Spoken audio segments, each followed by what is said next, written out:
Well, questions today about the technical event that injured dozens of people on a Chilean airline.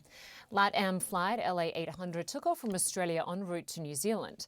Sometime during that flight, passengers reported a sudden movement that threw passengers across the cabin. One passenger described it as a mid-air drop.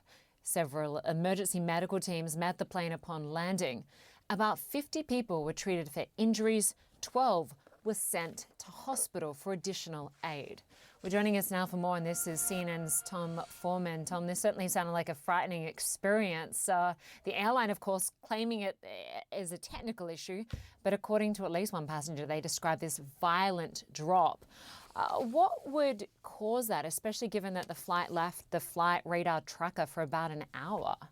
Well, that's the great mystery as to what would have caused it. Losing tracking may not be that strange out over water. That sort of thing happens now and then. Those may not be related. But safety analysts who are looking at this saying there's just no information here. To say it was a technical issue doesn't really tell them anything at all. It could be a weather issue. It could be an icing issue.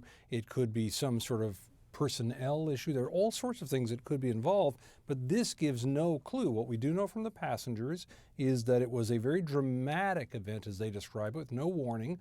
They were at cruising altitude around 40,000, 41,000 feet, and for a few seconds they said this plane just nosed over like it was a roller coaster and started plunging downward. People flew upward. Some of the witnesses said there was blood on the ceiling from people smashing into the ceiling. A really very, very dramatic event that happened all at once, no warning before, and nothing strange afterwards. So tremendous questions about not only what happened, but the information we're getting about it, or rather I should say the information we're not getting about it. Lynda?